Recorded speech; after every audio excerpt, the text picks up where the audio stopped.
Plus symbol तो जाना था। और ये प्लस सिंबल क्या करता है, हमारा अरिथमेटिक एडिशन करने वाला काम करता है। अगर मैं दो वेरिएबल लेता हूँ, a = 5, b = 6, और फिर प्रिंट करता हूँ मैं a + b, तो ये अरिथमेटिक एडिशन करके 11 हमें दे देगा, इसमें कोई डाउट नहीं है हमारे लिए, हमने इसको पढ़ रखा है। अगर मैं a की वैल्यू 5.1 कर दूं, b की वैल्यू 6.2 कर दूं, तो भी हमारा ये a + b को सम करके दे देगा।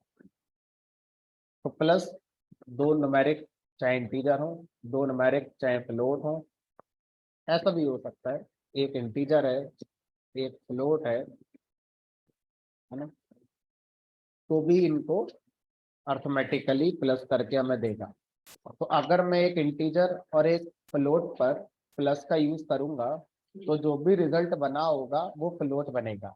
इंटीजर और फ्लोट पर जब भी कोई ऑपरेशन होगा तो रिजल्ट हमेशा फ्लोट बनता है, क्योंकि फ्लोट को हम लोग ज्यादा एक्यूरेट कंसीडर करते हैं, है ना। तो रिजल्ट आ गया 7.5।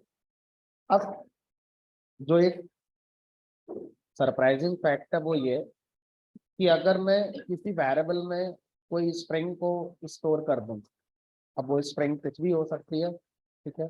मान लीजिए इन, और b = मैंने लिख दिया df। तो अब अगर मैं इनको प्लस कराता हूँ, तो प्लस का मीनिंग क्या इस बार अर्थमेटिक मैथमेटिकली एडिशन करना हो सकता होगा, हमने कहा नहीं। तो फर्स्ट अटेम्प्ट में हमें लगेगा शायद एरर आ सकती है, क्योंकि प्लस तो नंबरों पर चलता है, स्ट्रिंग तो चलेगा नहीं। बट पाइथन के अंदर प्लस सिंबल को दो स्ट्रिंग पर जब यूज किया जाता है तो उनका कॉन्केटिनेशन कर देता है, तो ये दोनों स्ट्रिंग कॉन्केट हो जाएंगी और एक नई स्ट्रिंग मेमोरी के अंदर क्रिएट हो जाती है। तो ये दोनों कॉन्केट होकर आपको मिल जाती है। अब इसका मतलब ये नहीं है कि बाकी के जो अर्थमेटिक सिंबल थे, माइनस, डिवाइड, मल्टीप्लाई, पावर, वो सब भी चलेंगे, बाकी सब नहीं चलेंगे, बाकी सब में एरर आ जाएगी, ये नहीं चलता, अनसपोर्टेड है। डिवाइड भी नहीं होगा, दो स्ट्रिंग को डिवाइड नहीं कर सकते, है ना। दो स्ट्रिंग का मल्टीप्लिकेशन भी नहीं कर सकते, एरर आ जाएगी। सिर्फ दो स्ट्रिंग पर प्लस लगा सकते हो जिसका मीनिंग अर्थमेटिक नहीं है, जिसका मीनिंग क्या है, हमारा कॉन्केटिनेशन है, ठीक है। तो अब अगर हमारे सामने ऐसी सिचुएशन आ जाए,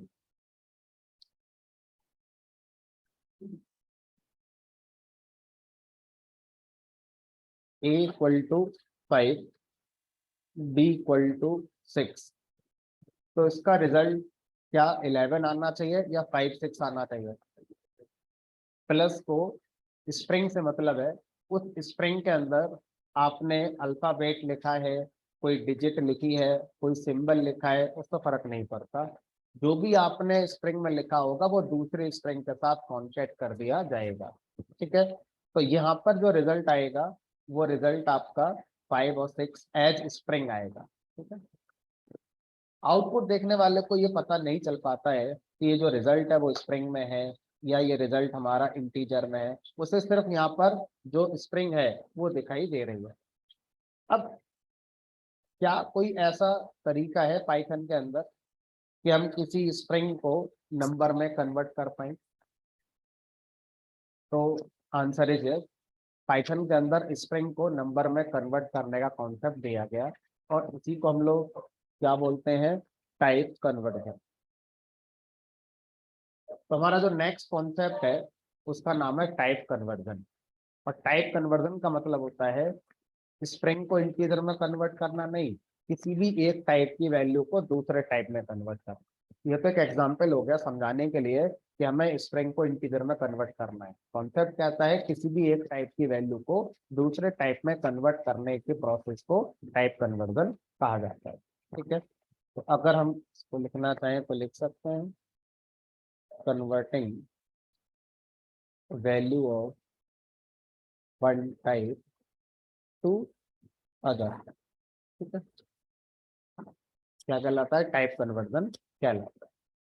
तो अब सबसे पहला कन्वर्जन हम पढ़ते हैं यहाँ पर, स्प्रिंग टू इंट, स्प्रिंग को इंट में कन्वर्ट कैसे किया जाए।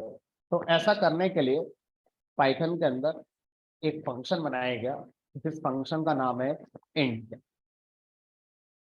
इंट फंक्शन को आप कॉल करते हैं और इस इंट फंक्शन में आप अपनी वो स्ट्रिंग पास करेंगे जिसको आप कन्वर्ट करना चाहते हैं इंटीजर में, या वो वेरिएबल पास करेंगे जिसमें आपने स्ट्रिंग को रखा हुआ है। तो मैं यहाँ पर ऐसे करके डायरेक्ट टाइप भी लिख सकता हूँ, या कोई वेरिएबल जिसमें ऐसी स्ट्रिंग स्टोर हुई है उसको भी लिख सकता हूँ। तो मैंने लिख दिया। अब ये इंट फंक्शन क्या करता है, आपकी जो भी स्ट्रिंग आपने बताई है उस स्ट्रिंग को इंटीजर में कन्वर्ट करके आपको दे देता है। यहाँ पर हम बोलते समय ये वर्ड बोल रहे हैं कि कन्वर्ट कर देता है, एक्चुअल में ये कन्वर्ट करता नहीं है, एक नई कॉपी बना देता है।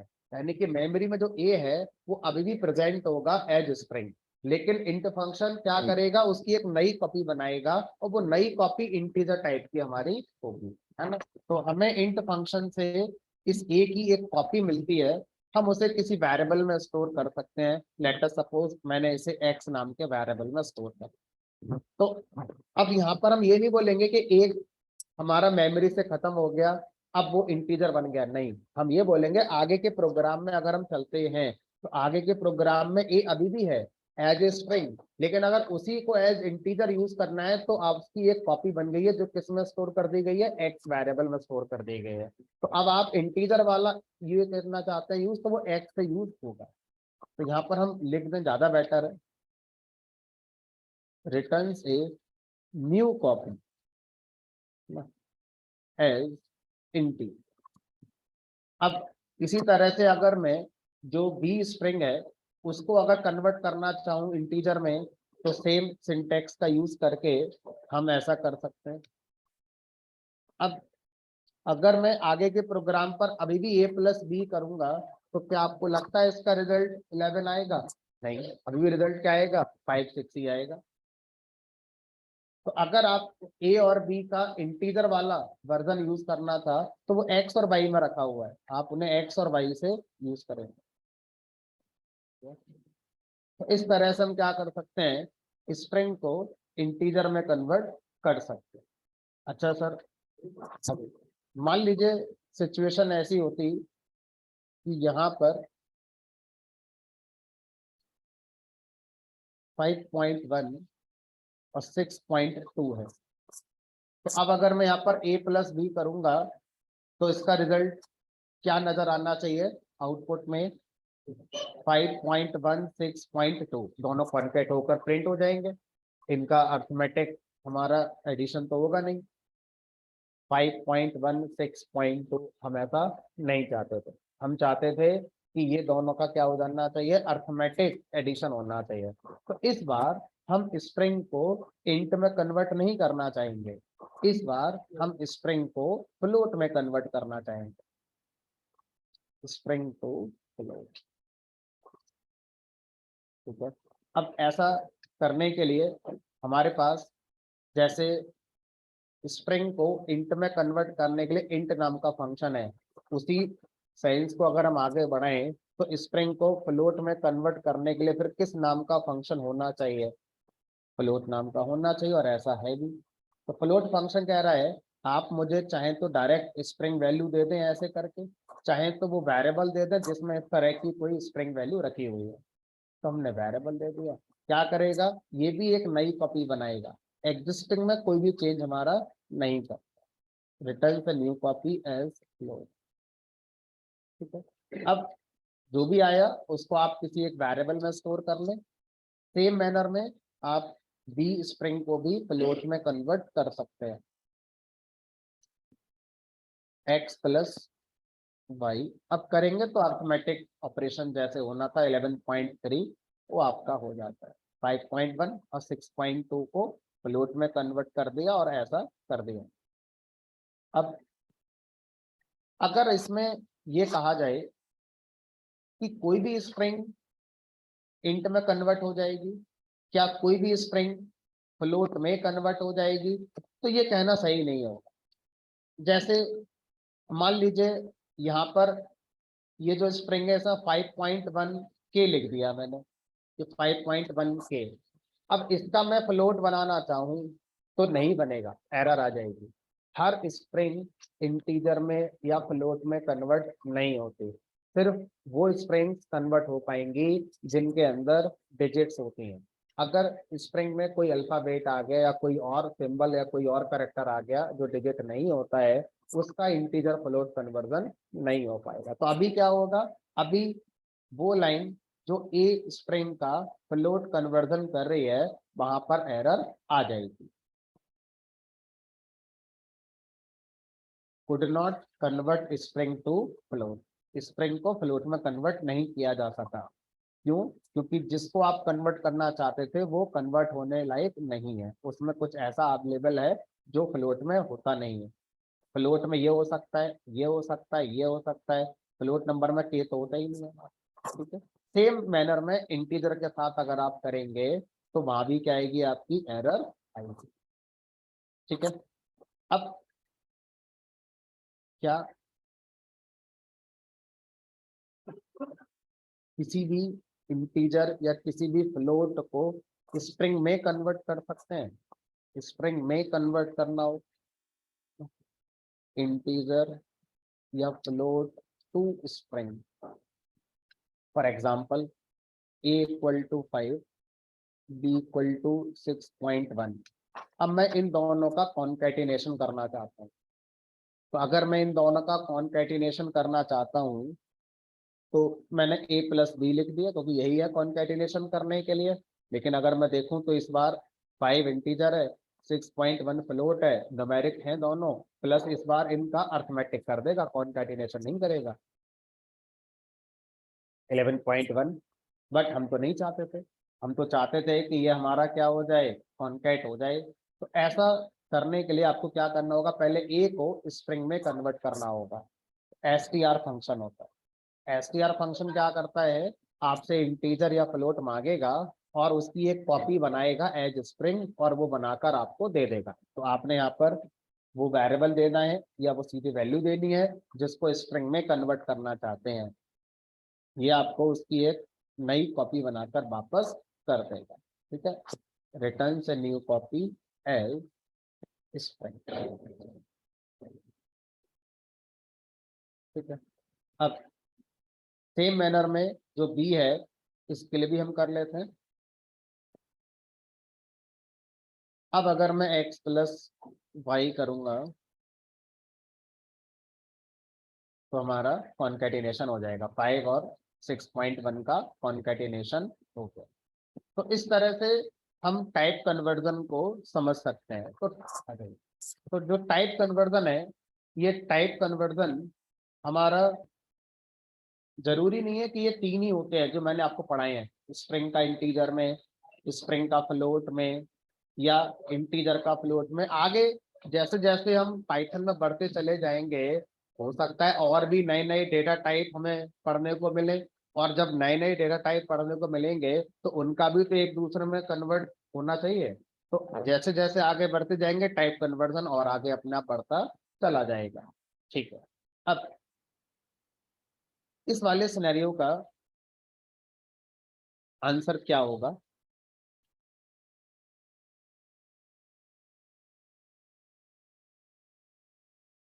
अगर मैं यहाँ पे a प्लस बी करता हूं तो?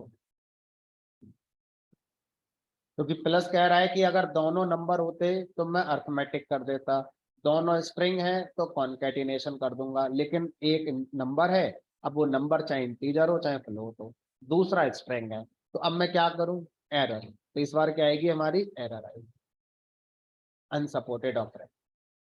प्लस के लिए ये अनसपोर्टेड है, या तो दोनों स्ट्रिंग रखो, या दोनों इंटीजर, या एक इंटीजर एक फ्लोट, या दोनों फ्लोट, ऐसे रखोगे तो चलेगा, अदरवाइज ये हमारी एरर आ जाएगी।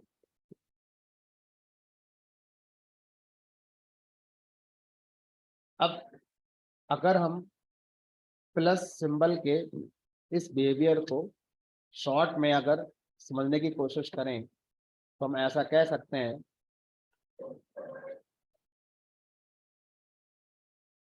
कि जो प्लस सिंबल होता है पाइथन के अंदर, अभी हमने जितना जाना है इसको, 3 मीनिंग हमने इसके जाने हैं अभी। पहला मीनिंग हमने इसका जाना है अर्थमेटिक एडिशन, ये अर्थमेटिक करेगा। दूसरा है कॉन्कैटिनेशन करेगा। तीसरा ये एरर भी दे सकता है, जरूरी नहीं है कुछ करेगा ही। तो सर ये कैसे पता चला कि कब ये अर्थमेटिक कर रहा है और कब ये कॉन्कैटिनेशन कर रहा है और कब ये एरर दे रहा है हमारे लिए? Based on operand. आपके ऑपरेंड अगर दोनों न्यूमेरिक हैं,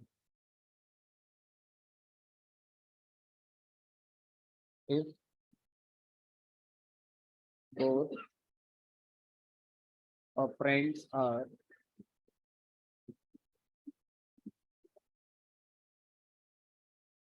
operands are numeric,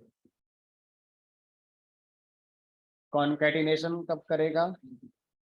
if both operands are string। और एरर कब आएगी हमारी? if one operand is numeric and other is, एक ऑपरेंड नंबर है, नंबर में चाहे वो इंटीजर हो चाहे फ्लोट हो, तो जब मैं न्यूमेरिक शब्द बोल रहा हूँ तो वो दोनों को कवर कर रहा है, वो इंटीजर भी है वो फ्लोट भी है। ठीक है, तो अभी तक के लिए हमने प्लस को 3 तरह से सीखा है। तो हम ये नहीं कह सकते प्लस खत्म हो गया पाइथन में, हमने करनी। अभी जैसे जैसे हम आगे बढ़ते जाएंगे प्लस के मीनिंग और भी हमारे आगे मिलेंगे आपको। तो पाइथन में हमारे ऐसा प्लस सिंबल के साथ ही नहीं देखेंगे आप, कई और भी सिंबल ऐसे हैं जिनके कई सारे मीनिंग है हमारे। तो ये हमें सीखते हुए आगे बढ़ना होगा। आज हमने पहला कोई सीखा है, दैट इज प्लस। अब जो अभी हमने पढ़ा है इसकी थोड़ी सी प्रैक्टिस करते हैं जिससे कि कॉन्फिडेंस हमारा बढ़े। तो मान लीजिए मैंने यहाँ पे लिख दिया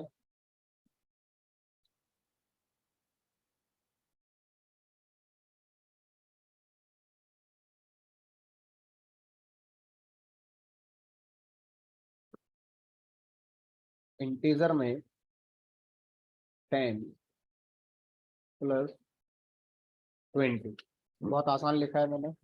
बताइए इसका रिजल्ट क्या आना चाहिए? पहले क्या होगा, ये फंक्शन अपना काम करेगा और ये काम क्या करेगा, इस स्ट्रिंग को कन्वर्ट कर देगा इंटीजर में। ये इंटीजर में 10 कन्वर्ट होकर आ गया होगा यहाँ पर। अब हमने जो भी रिजल्ट आया कन्वर्ट होकर उसको किसी वेरिएबल में स्टोर नहीं करा, तो जो भी रिजल्ट आया होगा उसी पर प्लस हो जाएगा इस ऑपरेशन के लिए, है ना। तो वो 10 इंटीजर + 20 मिलकर 30 हो गए। अब जो रिजल्ट बना 30, हमने उसको किसी वेरिएबल में स्टोर नहीं करा लेकिन सीधा प्रिंट तो कराया है, तो प्रिंट हमारा हो जाएगा। तो इसका आंसर आना चाहिए 30। ठीक है, अब यहाँ पर हमने लिखा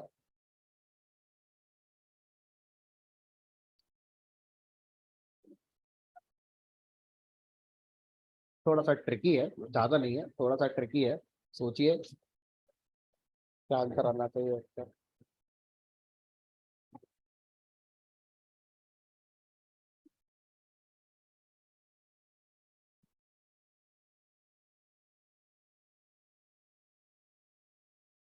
देखो इसके पॉसिबल आंसर्स में एक आप बता सकते हैं 125, दूसरा क्या बता सकते हैं 35 बता सकते हैं,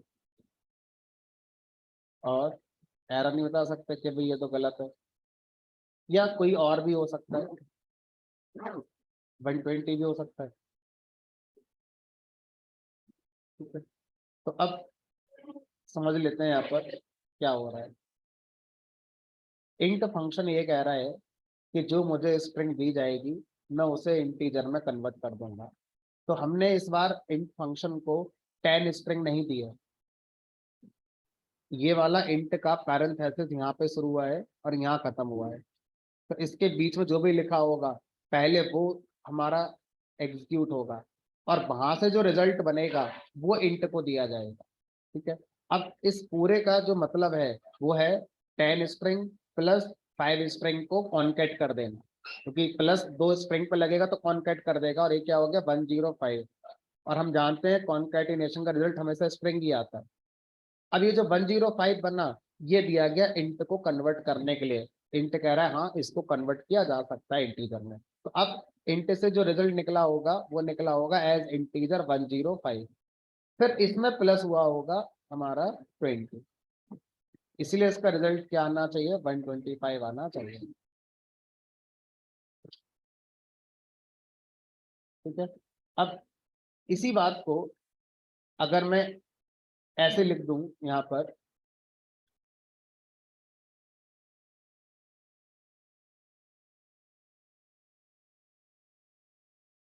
तो क्या अभी भी रिजल्ट वही आएगा जो पहले आया था, या इस बार बदल जाएगा? इस बार ये इंट को हम ये 10 स्ट्रिंग दे रहे हैं, इसका इंट बना देगा ये 10, प्लस होगा इस वाली स्ट्रिंग के इंटीजर के साथ, तो 10 और 5 15 हो गए। अब ये 15 प्लस हो जाएगा इस वाले 20 के साथ, तो इस बार क्या आना चाहिए फिर? चलो इसको और बता दो फिर आगे बढ़ेंगे।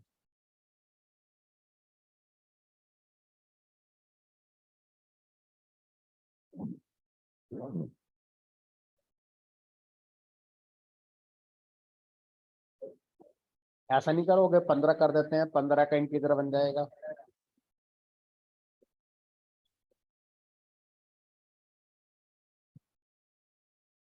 तो क्या इसका मीनिंग 15 होगा या नहीं होगा?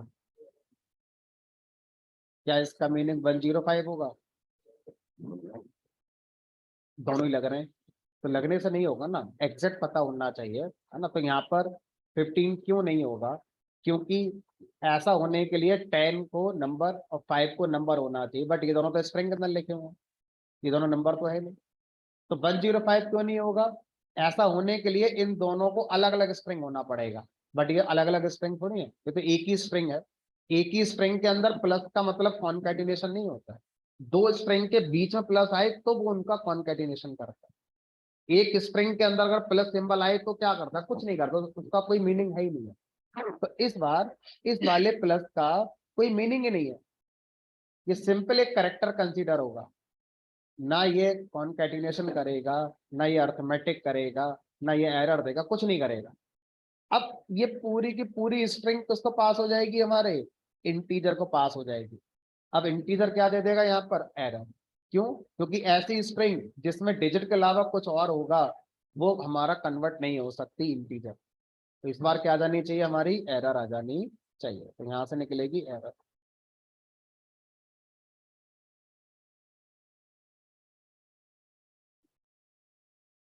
इनवैलिड लिटरल, लिटरल मतलब वैल्यू, ये वैल्यू इनवैलिड है, इसको आप इंट में कन्वर्ट नहीं कर सकते।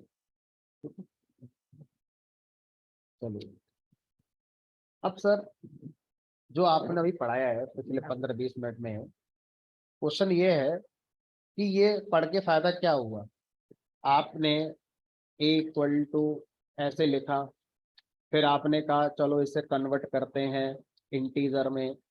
तो हम आपसे अगर ये कहें कि जब कन्वर्ट करना ही था तो स्ट्रिंग में लिया ही क्यों, पहले इंटीजर में ले लेना था आपको, कन्वर्ट करने की जरूरत ही नहीं पड़ती। एक लाइन बच जाएगी मेरे प्रोग्राम की, एक टॉपिक बच जाएगा, हमारे 15 मिनट बच जाते हैं अभी, तो इसको मैं पढ़ना ही नहीं चाहिए।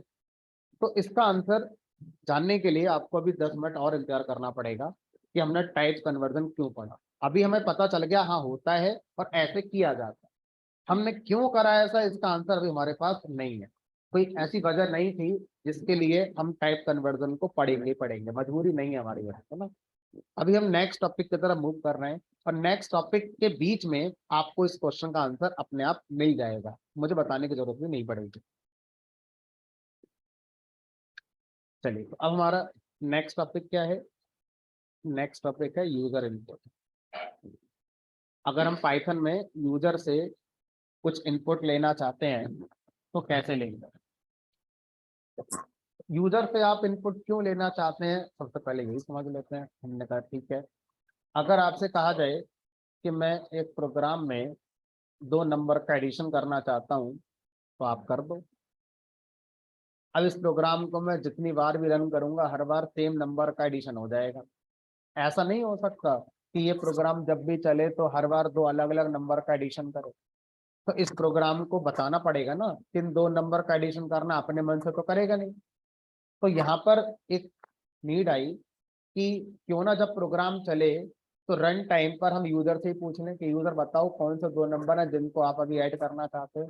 भाई जब कैलकुलेटर बनता है तो कैलकुलेटर बनाने वाले को क्या पता कि हम किन दो नंबर का एडिशन मल्टीप्लीकेशन डिवीजन करना चाहते हैं। ये तो जब हम कैलकुलेटर यूज करेंगे तब बताएंगे ना, चाहे वो बाजारों में बेचने वाला कैलकुलेटर हो चाहे ये वाला कैलकुलेटर हो, बात तो एक ही है।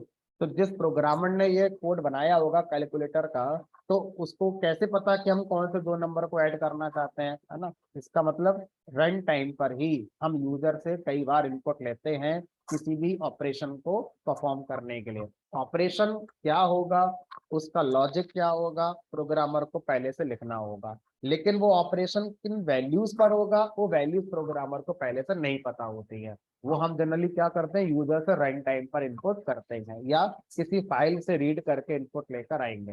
तो हम क्या करके चलते हैं, हम यहाँ पर मान के चलते हैं कि पहला नंबर ए होगा और दूसरा नंबर बी होगा। अब हमें नहीं पता ए की वैल्यू अभी क्या है और बी की वैल्यू अभी क्या है।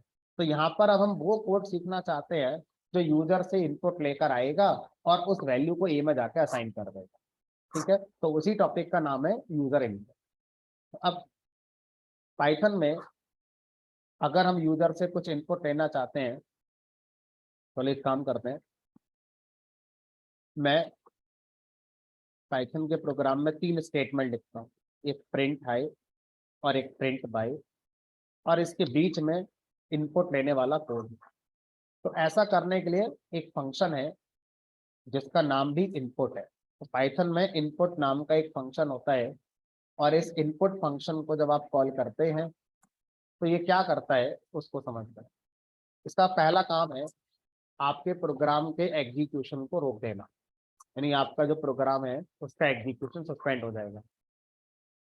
ठीक है, और उसके बाद हमारा क्या होगा, उसके बाद यूजर इनपुट के लिए वेट किया जाएगा। यूजर इनपुट लिखने के बाद जब एंटर की हिट करेगा तो जो भी इनपुट फंक्शन ने अभी रीड करा है वो लाकर आपको दे देगा और फिर आगे का प्रोग्राम एग्जीक्यूट होना शुरू हो जाएगा। अब इस प्रोग्राम को मैं रन कराता हूँ। इस प्रोग्राम का एग्जीक्यूशन जब हो रहा है तो हाई प्रिंट हो गया, बाय प्रिंट नहीं हुआ। प्रोग्राम खत्म हो गया कि नहीं हो गया, अभी प्रोग्राम इन एग्जीक्यूशन है अभी। तो कहाँ रुका हुआ है, लाइन नंबर 3 पर आपके प्रोग्राम में जो इनपुट फंक्शन का कोड है उसकी वजह से प्रोग्राम रुका हुआ है। तो इनपुट फंक्शन क्या कर रहा है, प्रोग्राम के एग्जीक्यूशन को सस्पेंड कर देता है। कब तक सस्पेंड करे रखेगा, जब तक यूजर इनपुट देना। अगर आधा घंटा हो जाए 1 घंटा हो जाए तो कोई फर्क नहीं पड़ता, 1 घंटे तक प्रोग्राम वर्क रहेगा। जबकि आगे है मेरे पास काम करने के लिए, आगे स्टेटमेंट है रन करने के लिए। तो पाइथन इंटरप्रेटर ऐसा क्यों नहीं कर रहा है कि आगे के स्टेटमेंट को रन करा दे, क्योंकि जो अभी आप इनपुट लाने वाले हैं हो सकता है उस इनपुट का यूज आगे के स्टेटमेंट कर रहे हैं। तो आगे के स्टेटमेंट कैसे रन कराने थे, तो इसीलिए इनपुट फंक्शन से कहा गया कि भाई जब तक इनपुट ना आ जाए यहीं पर रखना एग्जीक्यूशन को, आगे मत बढ़ने देना।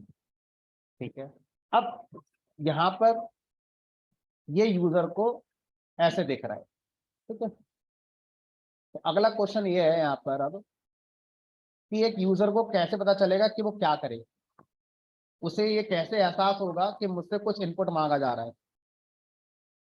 भाई आप प्रोग्रामर हो, आप ही यूजर हो, तो आप दोनों का रोल प्ले कर रहे हो क्योंकि आपको पता है कि प्रोग्रामर ने इनपुट लेने का कोड बनाया हुआ है। लेकिन अगर आप अपने आप को सिर्फ यूजर मानो, जैसे आप एटीएम में गए, कार्ड स्वाइप कराया,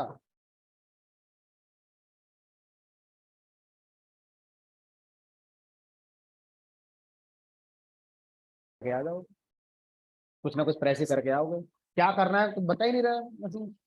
मोबाइल नंबर एंटर करें या पिन नंबर एंटर करें, अकाउंट नंबर बताएं, क्या बताएं, कुछ पूछ ही नहीं रहा है वो। लेकिन वो कर्सर ब्लिंक कर रहा है। इसका मतलब क्या हुआ कि इनपुट फंक्शन यूजर से जब इनपुट लेकर आएगा तो प्रोग्रामर की रेस्पॉन्सिबिलिटी है कि इनपुट लेने वाले कोड से पहले एक मैसेज पहले बता तो दो कि किस बात का इनपुट मांगा जाएगा आपसे। तभी तो पता चलेगा यूजर को कि अपना नेम बताऊं, कि अपना मोबाइल नंबर बताऊं, कि अपनी सैलरी बताऊं, क्या बताऊं मैं आपको इनको। ठीक है, तो अब मुझे क्या करना चाहिए, इसका एग्जीक्यूशन खत्म कर देते हैं कंट्रोल सी से। तो यहाँ पर मैं हाई की जगह ये लिख देता हूँ कि हम तो आपसे नंबर मांग रहे थे, एंटर नंबर। अब कम से कम ये मैसेज प्रिंट होने के बाद इनपुट फंक्शन जब चलेगा तो उसे पता तो होगा यूजर को कि क्यों रुका हुआ है प्रोग्राम, क्योंकि हमने प्रॉपर एक मैसेज बता दिया एंटर नंबर। अब यूजर यहाँ पर एक नंबर एंटर करेगा, तो नंबर एंटर करने के बाद आगे कुछ हुआ नहीं, क्यों? क्योंकि हो सकता है 53 लिखना चाहते थे। तो ऐसे तो कुछ भी सोच लो, ऐसे तो कभी खत्म ही नहीं होगा। तो हमने कहा, आपने खुद कहा है नंबर लिखने के बाद क्या करना है, एंटर तो करो। ये एंटर देखने के लिए एंटर नहीं होता है, ये बताया जा रहा है एंटर की प्रेस करो। जब तक एंटर की प्रेस नहीं करोगे तब तक हमारा प्रोग्राम रीड नहीं करेगा। कई बार ऐसा होता है कि जैसे एटीएम वाले एग्जाम्पल में 4 डिजिट फिक्स होते हैं, 4 डिजिट लिखते ही अपने आप पढ़ लेता है वो। आजकल ओटीपी जब आते हैं तो 4 OTP 4 डिजिट लिखते ही अपने आप रीड कर लेता है, आपको कोई ओके बटन या नेक्स्ट बटन क्लिक नहीं करना हो। लेकिन ये वाला टॉपिक वो नहीं है, यहाँ पर आपको जब तक एंटर की हिट नहीं करोगे जब तक वो पढ़ेगा नहीं। वो सोच रहा है भी हो सकता है और लिखेगा प्रोग्राम। अब जब मैं एंटर की हिट करूंगा तब वो पढ़ेगा और प्रोग्राम का एग्जीक्यूशन आगे होगा। अभी बताओ ये नंबर कहाँ है प्रोग्राम में? तो इनपुट फंक्शन जो भी अभी पढ़ के लाया होगा एंटर की प्रेस करने पर, वो लाकर आपको एक वेरिएबल में स्टोर करना था, उसमें देगा। तो आपने वेरिएबल बनाया ही नहीं, तो ये लेकर आया, आपने संभाला नहीं, तो एक वेरिएबल में संभाल कर उसे रख लेते। अब चलाओ, जो नंबर आ गया वो किस में स्टोर हो गया, ए में। तो एक काम करते हैं, अब दूसरा नंबर भी लेते हैं, एंटर, यहाँ लिख दिया मान लीजिए एंटर फर्स्ट नंबर, और यहाँ लिख दिया एंटर सेकेंड नंबर, और सेकेंड नंबर को किसमें स्टोर कर दिया, बी में। अब मैं बाय प्रिंट क्यों करूं, क्यों ना ए और बी को प्लस करा दूं, यही तो मैं करना चाह रहा था, है ना। Enter first number 5, enter second number 6, जो रिजल्ट आएगा वो नहीं होगा जो आप सोच रहे हैं, लेकिन वो होगा जो आप जानते ही होंगे। तो क्या आप नहीं जानते इसका रिजल्ट 5 6 क्यों आया होगा? अगर मैं 5 और 6 के बीच में प्लस लगा दूं और उसका रिजल्ट 11 ना आकर फिर 5 6 आ जाए, तो इसकी एक ही वजह हो सकती है कि जो ए और बी में 5 और 6 आए हैं वो एज इंटीजर ना आकर एज कैसे आ गए हैं, स्ट्रिंग आ गए। हमने तो कुछ नहीं करा इसमें, जो हुआ अपने आप हुआ। अब हमें पता होना चाहिए कि बाय डिफॉल्ट पाइथन में इनपुट फंक्शन जब भी यूजर से इनपुट लेकर आता है हमेशा एज स्ट्रिंग ही लेकर आता है। हमसे पूछेगा नहीं कि स्ट्रिंग रीड करूं कि इंटीजर रीड करूं, ऑटोमेटिकली वो स्ट्रिंग ही रीड करेगा, भले ही आपने नंबर ही टाइप करा था नम की ऑन करके, लेकिन वो पढ़ेगा एज ए स्ट्रिंग। तो अब सर ये तो मैं नहीं चाहता था, जब आप ये नहीं चाहते थे तो अब आपको इस ए और बी को अगर अर्थमेटिक में यूज करना है तो आप पहले क्या करो, इनको कन्वर्ट करो। तो अगर हमने टाइप कन्वर्जन अभी नहीं पढ़ा होता तो इस क्वेश्चन का आंसर हमारे पास होता नहीं, करेंगे क्या फिर आगे? तो टाइप कन्वर्जन में आप उस समय ये कह सकते थे मुझसे कि आप ए की वैल्यू स्ट्रिंग में क्यों रख रहे हैं, सीधे इंटीजर रख लो, मैं रख सकता था। लेकिन जब मेरे हाथ में कंट्रोल नहीं होता है, मुझे कहीं से वैल्यू दी जा रही है, तो वहां मैं ये नहीं कह सकता कि ऐसा करो वैसा करो, मुझे वैल्यू मिल रही है। अब अगर वो वैल्यू स्ट्रिंग मिल रही है और मुझे उनको अर्थमेटिक में यूज करना है तो मुझे ही उसको कन्वर्ट करना पड़ेगा, देने वाला भी नंबर में दे रहा है। ठीक है, अब यहाँ पर हमने क्या कर दिया, यहाँ पर इसको क्या करेंगे, कन्वर्ट करेंगे इंटीजर। यहाँ लिख दिया ए और यहाँ लिख दिया मान लीजिए बी, और इनको प्रिंट कर दिया C+5 6, और इस बार रिजल्ट क्या आ गया हमारा 11। इस प्रोग्राम को ध्यान से देखिए और इसमें कितनी लाइन बताई जा सकते हैं उसको समझने की कोशिश करिए। मैं 5 मिनट का टाइम दे रहा हूँ आपके लिए, 5 मिनट के बाद क्लास में अभी रिज्यूम करूंगा। इसमें अभी टोटल कमेंट को हटा दो, तो टोटल 6 7 लाइन लिखी हुई। इस प्रोग्राम को कम से कम कितनी लाइनों बना सकते हैं इसको हम डिस्कस करेंगे 5 मिनट के बाद में।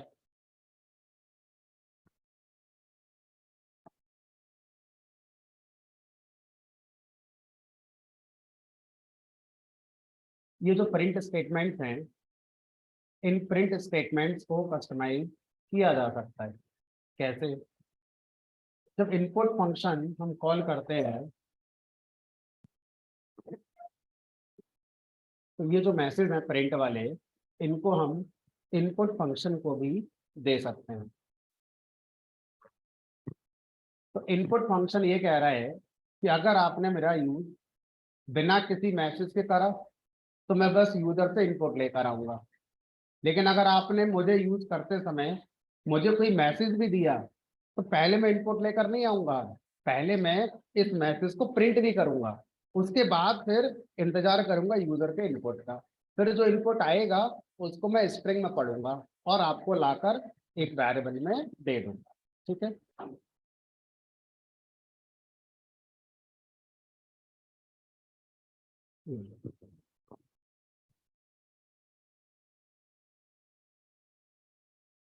इनपुट फंक्शन में मैसेज देना कंपलसरी नहीं है, देने से फायदा हमारा ही हो रहा है। ठीक है।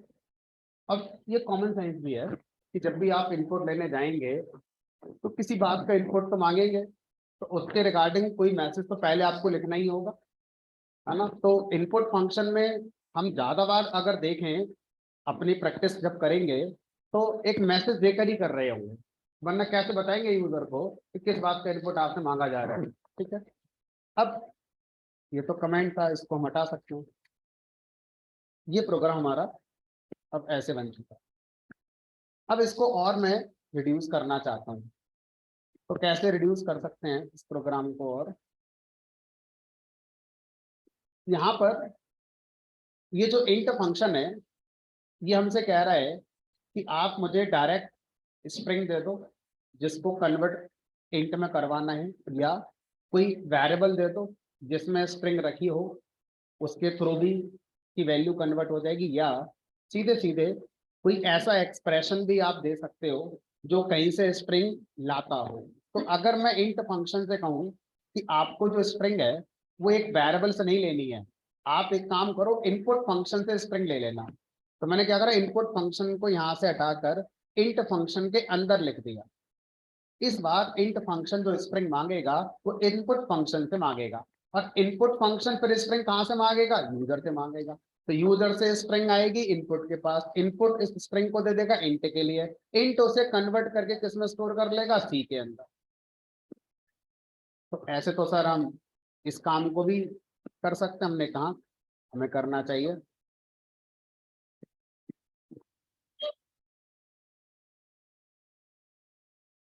तो इस तरह से हम एक बार में दो काम कर पा रहे हैं। पहला काम, यूजर से इनपुट लाते हैं एज स्ट्रिंग, फिर उस स्ट्रिंग को हम इंट में कन्वर्ट कर देते हैं और वो इंटीजर सीधा हमारा वेरिएबल में आकर स्टोर हो जाता है। तो अब हम इस लाइन को शॉर्ट में ऐसे पढ़ सकते हैं कि जो भी यूजर से इनपुट आएगा वो इस वेरिएबल में एज इंटीजर आके स्टोर हो जाएगा। ठीक है। कैसे कैसे होगा वो आपको पता है कि पहले स्ट्रिंग में आएगा, फिर इंट में कन्वर्ट होगा, तब जाके इसमें स्टोर होगा हमारा। अब इस काम को और भी छोटा करके किया जा सकता है। ये जो प्लस है, ये प्लस कह रहा है कि मुझे दो नंबर दे दो, दो वेरिएबल दे दो, या मुझे कोई एक्सप्रेशन दे दो जो मुझे नंबर लाकर दे दे। तो हमने कहा एक काम करते हैं, इस पूरे को उठाकर इस प्लस के पहले लिख देते हैं। इस प्लस को जो भी चाहिए वो यहाँ से कंप्यूट होकर आ जाएगा इस पूरे से, और इसके आगे अब डी लिखने से अच्छा है कि भाई ये पूरा एक्सप्रेशन फिर यहाँ लिख देते हैं ऐसे करके। अब ये हट गया, पर प्रोग्राम तो एक लाइन का बचा, हमने कहा वो तो कमेंट हो गया, एक ही लाइन का प्रोग्राम जिसमें यूजर से इनपुट ले लिया, एडिशन करा दिया, आउटपुट दिखा दिया, सारे काम हो गए।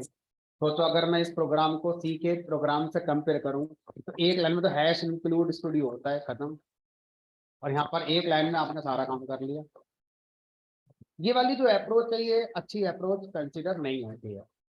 उसकी वजह क्या है ये समझते हैं। मान लीजिए जिन दो नंबर का आपने अभी एडिशन करा, उन्हीं दो नंबर का मल्टीप्लीकेशन भी किया जाना था, तो अब आगे कैसे लिखोगे प्रिंट में मल्टीप्लीकेशन का कोड? क्या आपने उन दो नंबर्स को कहीं स्टोर करा किसी वेरिएबल्स में? हमने कहा नहीं।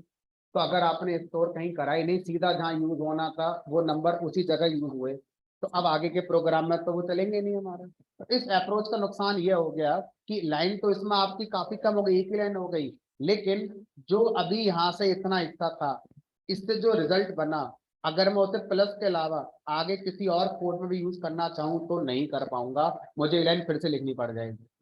अगर मुझे अलग नंबर का मल्टीप्लिकेशन करना है तो समझ में आता है, उन्हीं नंबर का एडिशन, उन्हीं का मल्टीप्लिकेशन करना है, तो यूजर से बार बार मांगना सही नहीं है, फ्रस्ट्रेट होगा यूजर भी, अभी तो दिया था इनपुट, वही इनपुट दोबारा मांगने आ गया। तो आपको क्या करना है, आपको पहले सोचना होगा यूजर से जो भी इनपुट आ रहा है, क्या उसका यूज आगे के प्रोग्राम में हम एक दो बार और करेंगे। अगर आंसर हाँ होगा तो आपको संभाल कर पहले उसे वेरिएबल में रखना है। ये वेरिएबल हमने क्यों पढ़े थे, वेरिएबल है स्टोरेज है प्रोग्राम के अंदर। अगर किसी चीज को एक से ज्यादा बार यूज करते हैं तो पहले उसे संभाल कर एक वेरिएबल में स्टोर करते हैं, तो यही तो हम यहाँ नहीं कर रहे हैं। तो नुकसान क्या होगा, बस एक ही जगह यूज होगा आपको। ठीक है, इसलिए ये वाली जो अप्रोच है ये पॉसिबल है बट फीजिबल नहीं है, इसका यूज आपको नहीं करना चाहिए। ठीक है, इससे जस्ट प्रीवियस वाला जो अप्रोच था ये आपकी बेटर अप्रोच हो गई। ठीक है, अब ये हमारा इनपुट फंक्शन का जो कॉन्सेप्ट है ये हमारा कंप्लीट हो जाता है। अब इस इनपुट फंक्शन को अगर हम कहीं डिफाइन करना चाहें तो कैसे डिफाइन कर सकते हैं। इतना सब पढ़ने के बाद कोई आपसे पूछे कि इनपुट फंक्शन क्या है, तो आप बता सकते हैं इनपुट फंक्शन के बारे में। फर्स्ट इट प्रिंट्स मैसेज, जो आपने यहाँ मैसेज दिया है उसको प्रिंट करता है, और जरूरी नहीं है कि आपने दिया ही होगा। इफ गिवन, अगर वो मैसेज गिवन है तो प्रिंट करेगा। फिर वेट फॉर यूजर इनपुट, फिर यूजर इनपुट के लिए वेट करता है। फिर रीड इनपुट एज स्ट्रिंग, जो भी इनपुट था एज स्ट्रिंग रीड कर।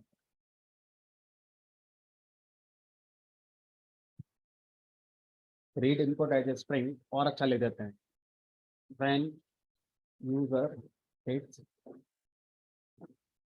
एंटर, अगर एंटर की हिट नहीं करी तो रीड नहीं करेगा।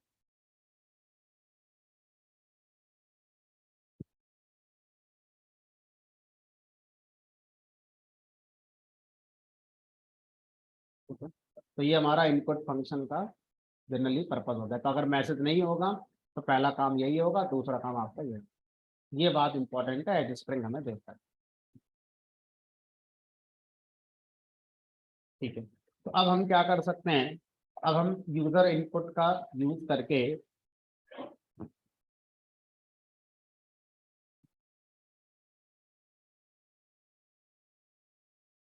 एज ए कमेंट मैंने प्रोग्राम में लिख दिया ताकि प्रोग्राम भी चले।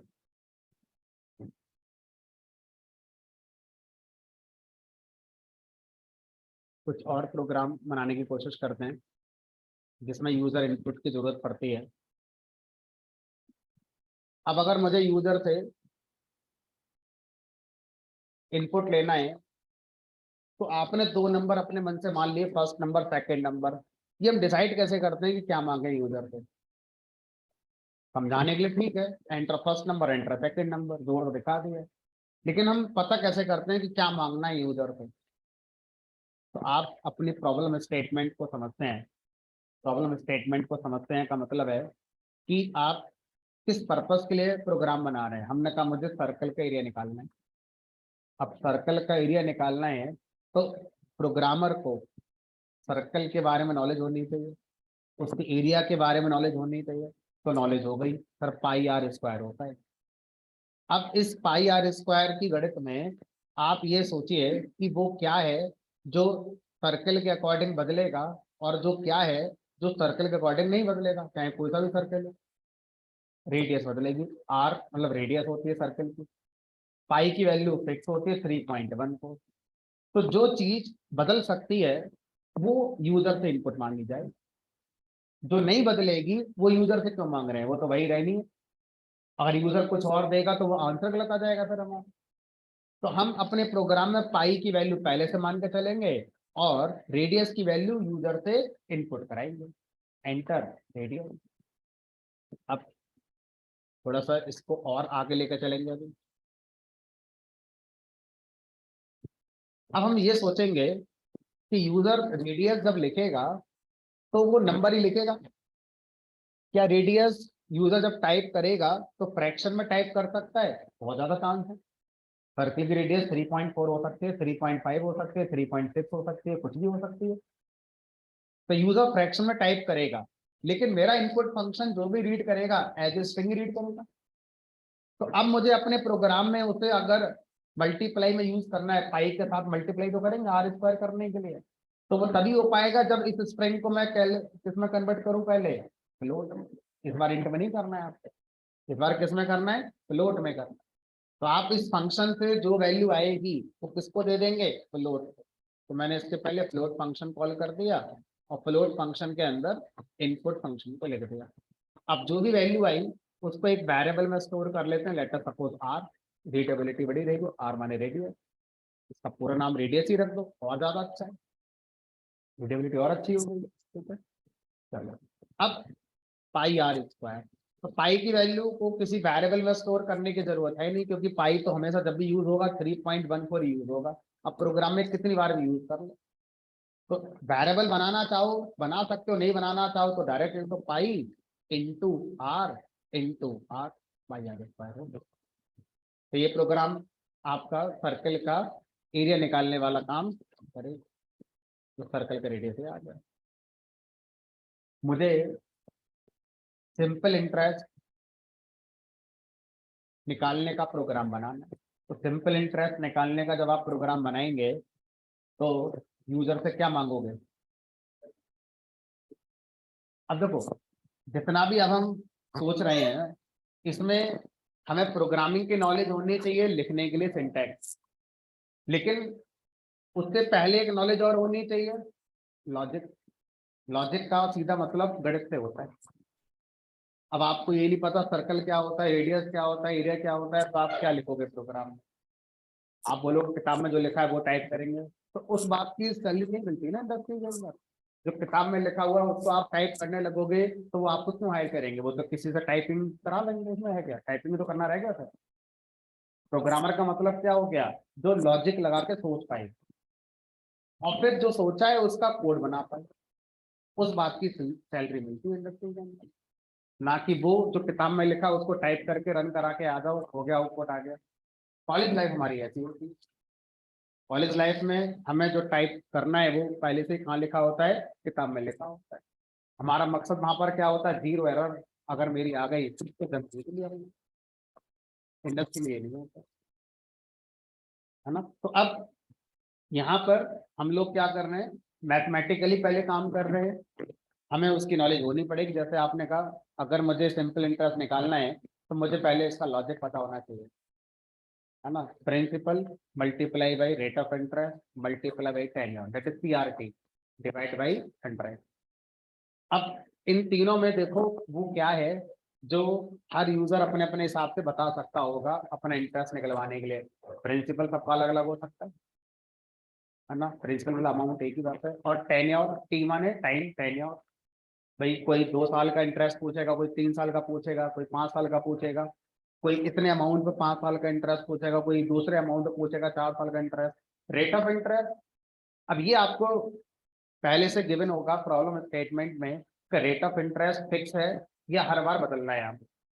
अगर रेट ऑफ इंटरेस्ट आपका फिक्स है तो आपको यूजर से नहीं पूछना है, अपने प्रोग्राम में पहले से मान लो कि 6.5 है या 8.9 है जो भी है, और आपको नहीं है तो हर बैंक के लिए चलेगा, हर बैंक का अलग अलग होता है या हर बार अलग अलग है, आरबीआई हर बार बदल देता है, तो रेट से पूछो, यूजर से पूछना होगा। तो हम मान के चलते हैं तीनों चीज पूछनी है, प्रिंसिपल भी, रेट ऑफ इंटरेस्ट भी और टेन्योर भी।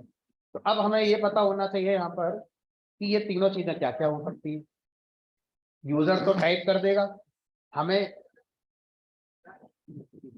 तो अगर हम बात करें यूजर से हम इनपुट लेंगे तो स्ट्रिंग में आएगा, उस स्ट्रिंग को अब हम कन्वर्ट भी तो करेंगे, क्योंकि आप जो सोच रहे हैं कि इंटरेस्ट निकालेंगे, फार्मूला है P into r into t, तो मल्टीप्लाई डिवाइड होगा, मल्टीप्लाई डिवाइड स्ट्रिंग पर तो होता नहीं है, तो आपको यूजर से जो इनपुट आएगा कन्वर्ट तो करना ही पड़ेगा। सोचो इंटीजर में करें कि फ्लोट में करें, फ्लोट में करना चाहिए, प्रिंसिपल फ्लोट में हो सकता है, रेट ऑफ इंटरेस्ट तो फ्लोट में ही होगा, टेन्योर भी फ्लोट में हो सकता है, 1.5 साल, 2.25 साल, 1.25 साल, 6 साल, 8 साल।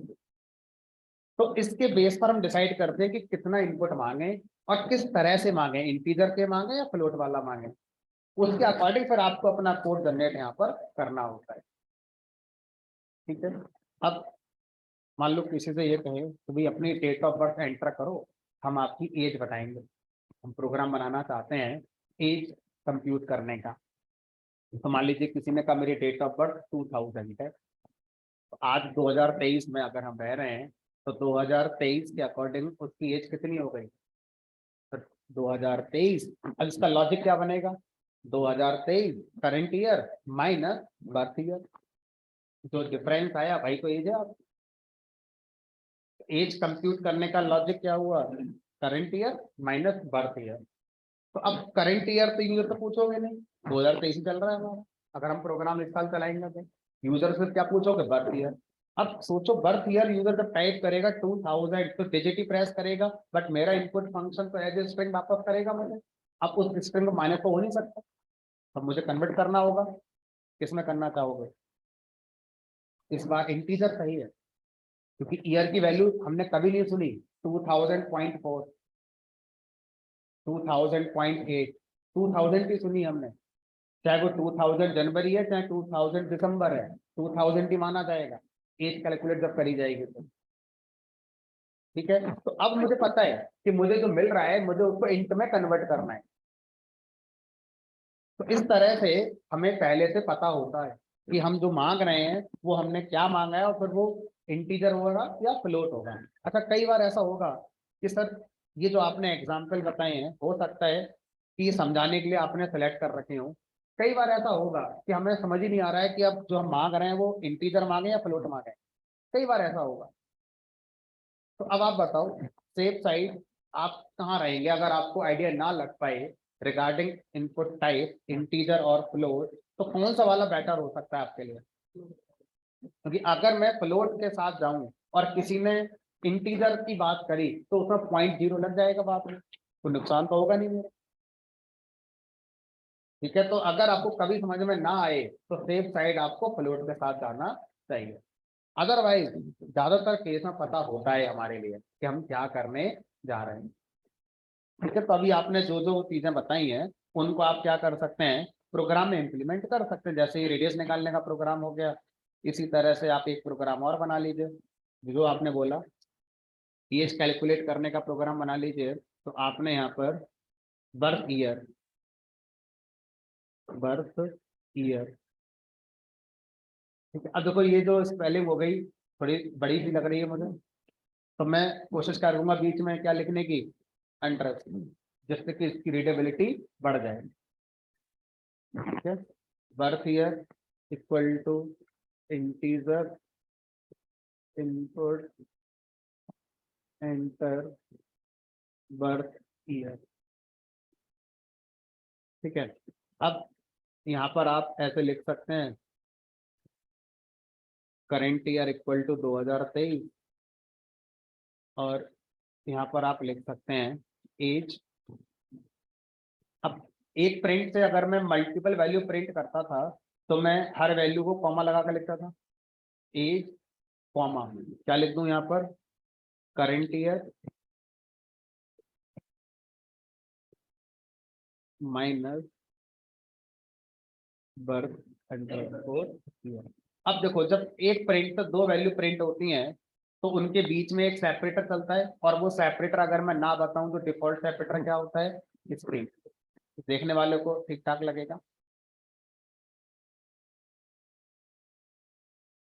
देखो एरर कहाँ कर दी मैंने,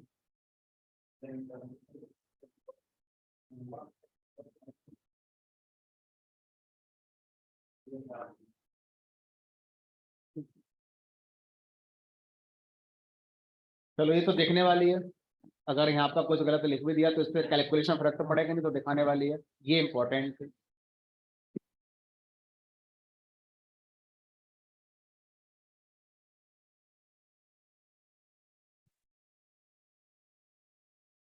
अगर ये प्रोग्राम 2024 में चलेगा तो बस यहाँ पर क्या करना, 2024 कर देना। आगे चल के हम ऐसा पढ़ेंगे कि ये प्रोग्राम जब भी चलेगा, जिस दिन चलेगा, हमारे कंप्यूटर से ईयर निकाल लेना, और अच्छा हो जाएगा। ठीक है, तो इस तरह से आप सिंपल इंटरेस्ट निकालने का प्रोग्राम बना सकते हैं। अगर आपसे कहा जाए कि मुझे एवरेज मार्क्स बताने हैं, एक स्टूडेंट के 3 सब्जेक्ट के मार्क्स गिवन है, अब आपको एवरेज मार्क्स बताने हैं, तो इसका प्रोग्राम कैसे बनेगा?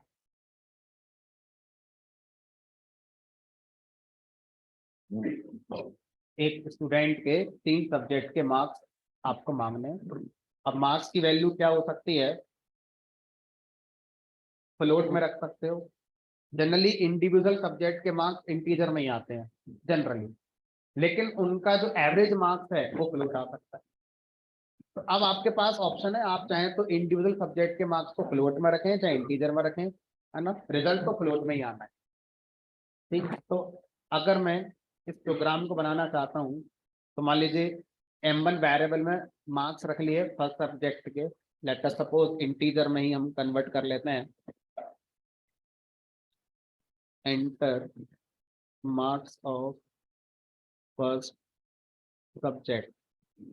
ये कॉलम देखने में अच्छा लगे आउटपुट में इसलिए लगाते हैं, इसका कोई सिग्निफिकेंस नहीं है कैलकुलेशन। ठीक है, तो इसी तरह से आप 3 सब्जेक्ट के मार्क्स को इन वेरिएबल में स्टोर कर लेंगे, marks of second subject, marks of third subject. अब यहाँ पर किसकी जरूरत पड़ेगी, लॉजिक। किस बात का लॉजिक, एवरेज कैसे निकालते हैं। किसी प्रोग्रामिंग लैंग्वेज में एवरेज लॉजिक का कोई चैप्टर नहीं होता, लॉजिक आपको पता होने चाहिए। प्रोग्रामिंग लैंग्वेज आपको सिंटैक्स सिखाती है, ये काम ऐसे होता है।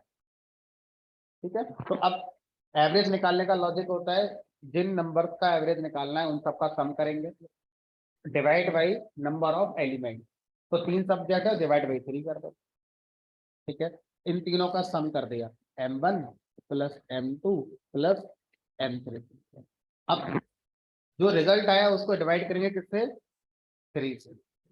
जैसे ही आपने ये लिखा, मन में एक क्वेश्चन तुरंत आ गया होगा आपके कि सर ये बताओ M3 के मार्क्स जो आएंगे उनको 3 से डिवाइड करना है या इन तीनों के सम को 3 से डिवाइड करना है।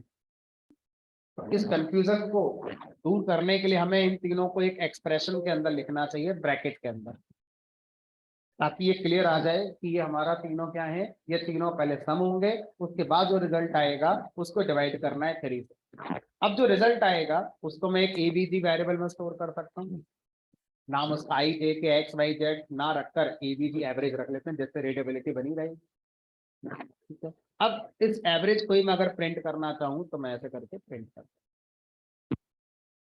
फर्स्ट सब्जेक्ट 45 नंबर आए, इसमें 78 आए, इसमें मान लो 69 आ गए, 64% नंबर आए आपके। ठीक है, तो इस तरह से हम और बहुत सारे प्रोग्राम हैं जो अभी बना सकते होंगे। हमने कहा बहुत सारे प्रोग्राम हैं जो आप इस तरह से बना सकते हैं। इसी प्रोग्राम को एक स्टेप और आगे लेके जा सकते हैं। सर डिवीजन बता दो कि फर्स्ट डिवीजन आई कि सेकंड आई कि थर्ड आई के फेल हो गए, प्रोग्राम और आगे बढ़ाया जा सकता है। ठीक है, तो अलग अलग हमारे पास सिचुएशंस होंगी, अलग अलग सिचुएशंस के लिए हम लोग अपनी प्रोग्रामिंग करेंगे। यूजर से कोई नंबर लिया, बताओ सर इवन है कि ऑड है, तो बहुत सारी चीजें हैं जो हम ऐसा कर सकते होंगे। अब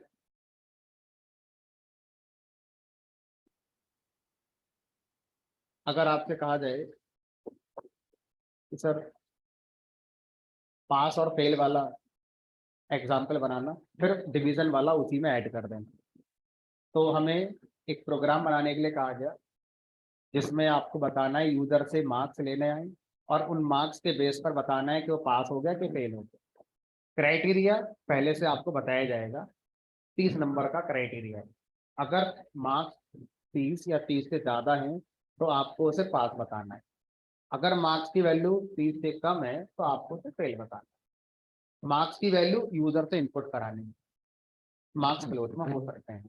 तो यहाँ पर जो मार्क्स हैं वो हम एवरेज मार्क्स ही यूजर से इनपुट मांग रहे हैं, अलग अलग सब्जेक्ट के मार्क्स नहीं मांग रहे, हम सीधा यूजर से कह रहे हैं अपने एग्रीगेट मार्क्स बताओ, उसके बेस पर आपको बताएंगे आप पास हो गए या फेल हो गए।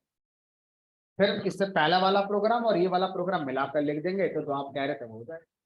ठीक है, तो हम यूजर से मार्क्स को इनपुट करा लेते हैं, एंटर एवरेज मार्क्स, सीधा एवरेज मार्क्स अपने एंटर करते हैं और जो मार्क्स आपने एंटर करे हैं इसके बेस पर आपको बताना है कि आप पास हो गए या फेल हो गए। अब मान लीजिए मैं यहाँ पर एक मैसेज लिखता हूँ, प्रिंट पास, पास होने पर एक मैसेज साथ में और लगा देते हैं हैप्पी, और एक मैसेज कर देता हूँ फेल, फेल होने पर एक मैसेज और दे दिया मान लीजिए सैड, और लास्ट में एक लगा दिया मान लीजिए बाय। ये मुझे अपने मैसेजेस तैयार कर लिए जो मैं आउटपुट में दिखाना चाहता हूँ। बट द थिंग इज कि अभी मैं इस प्रोग्राम को अगर रन करा दूंगा तो वो शायद नहीं होगा जिसके लिए हम ये सोच रहे थे। पहली गलती, मैं इनपुट फंक्शन लगाना भूल गया। अब देखो यूजर से मार्क्स आए मान लीजिए 47, तो बताए गए क्राइटेरिया के अकॉर्डिंग आप पास होने चाहिए, लेकिन प्रोग्राम लिखने वाले ने आपके क्राइटेरिया को दूर दूर तक कोड में इंप्लीमेंट तो करा ही नहीं, कहीं कहीं प्रोग्राम में 30 नजर आ रहे हैं आपको, तो कैसे पता चला कि पास हो गए या फेल हो गए। तो अभी क्या होगा, अभी तो प्रोग्राम में जितने स्टेटमेंट हैं सीक्वेंशियली टॉप टू बॉटम सारे चलेंगे, आप पास हो गए फिर हैप्पी फिर फेल फिर सैड फिर बाय। हमारे प्रोग्राम में एग्जीक्यूशन फ्लो कैसे होता है, टॉप टू बॉटम सीक्वेंशियली। इस शब्द को दोबारा समझेंगे, टॉप टू बॉटम, ऐसा नहीं है पहले ये चलेगा फिर ये चलेगा, top to bottom sequentially, sequential मतलब एक एक करके आगे बढ़ेंगे, इस लाइन के बाद ये लाइन चलाएंगे फिर ये लाइन चलेगी फिर ये चलेगी फिर ये, इस ऑर्डर में आपके प्रोग्राम का एग्जीक्यूशन होगा। लेकिन सर हम तो 47 पर सिर्फ ये दोनों स्टेटमेंट चलाना चाहते थे, इन दोनों को तो हम चलाने नहीं चाहते कि फेल भी और साइड भी, तो कैसे करेंगे इस काम के लिए। तो यहाँ पर पाइथन में एक कॉन्सेप्ट ऐड किया गया, उस कॉन्सेप्ट का नाम होता है हमारा conditional statement. Conditional statement, conditional statement ऐसे स्टेटमेंट होते हैं जिनका एग्जीक्यूशन, प्रोग्राम अगर एग्जीक्यूट होगा तो आप हमेशा नहीं कराना चाहते। आपके पास कोई एक क्राइटेरिया है, उस क्राइटेरिया को पहले आप चेक करते हैं, अगर वो ट्रू आता है तो आप चाहेंगे ये स्टेटमेंट चले, अगर वो क्राइटेरिया फेल हो जाता है तो आप चाहते हैं ये स्टेटमेंट ना चले। तो ऐसे स्टेटमेंट्स को प्रोग्राम में हम क्या बोलते हैं, कंडीशनल स्टेटमेंट, जिनका एग्जीक्यूशन होगा ही होगा ऐसी जरूरी नहीं है, डिपेंड करेगा कि क्या सिचुएशन बन रही है प्रोग्राम के अंदर। ठीक है, तो कंडीशनल स्टेटमेंट अगर मैं अपने प्रोग्राम में लिखना चाहता हूं तो उसके लिए हमें सीखना पड़ेगा। अभी तक हमने जितनी पाइथन पढ़ी है उसमें लिखे सारे स्टेटमेंट को अगर हम नाम देना चाहें तो क्या दे सकते हैं, अनकंडीशनल। दैट मीन कोई कंडीशन नहीं है किसी स्टेटमेंट चलाने की, प्रोग्राम चलेगा तो उसे चला ही दो, वो स्टेटमेंट को चलना ही है, एग्जीक्यूट होना ही है। तो आज तक प्रोग्राम में लिखे सारे स्टेटमेंट अनकंडीशनल, जितने प्रोग्राम बनाए हर प्रोग्राम में जितने स्टेटमेंट लिखे वो सब अनकंडीशनल है। अनकंडीशनल स्टेटमेंट को सीखने के लिए कुछ भी नहीं होता लगता, जो आप अभी तक सीख रहे थे वो अनकंडीशनल। कंडीशनल को सीखने के लिए आपको 2 कीवर्ड पढ़ने होंगे, अब आपका कीवर्ड का कॉन्सेप्ट शुरू हो जाएगा। ठीक है, अभी तक हमने कोई कीवर्ड नहीं पढ़ा है, अब एक पहला कीवर्ड पढ़ने जा रहे हैं, इफ, या इफ कंडीशन इसे कहते हैं। तो इफ कंडीशन का यूज करके हम क्या कर सकते हैं, कंडीशनल स्टेटमेंट्स को बना सकते हैं। और दूसरा तरीका है हमारा मैच कंडीशन। इफ कंडीशन और मैच कंडीशन, मैच कंडीशन नया टॉपिक है पाइथन में जो शायद पहले नहीं था, और ये ऐड किया गया है 3.10 वर्जन में। तो जिनका पाइथन 3.10 से पुराना होगा उनके पे मैच कंडीशन का टॉपिक नहीं चलेगा, ठीक है। जो लोग अपने आप से पाइथन कभी पढ़े थे या वो जुपिटर पे कोडिंग करते हैं पाइथन के लिए, तो जुपिटर पे ये नहीं चलेगा क्योंकि जुपिटर 3.9 पे चलता है, 3.10 पे नहीं चलता। तो आइडियल पे चलाओगे तभी मैच कंडीशन चलेगी आप, ठीक है। चलिए, तो कैसे कंडीशन लिखी जाती है प्रोग्राम में, कैसे मैच कंडीशन लिखी जाती है, इसके अपने अपने सिंटैक्स होंगे, वो सिंटैक्स हमें सीखने पड़ेंगे। तो आज नहीं सीखेंगे, कल पढ़ेंगे इसके लिए। आगे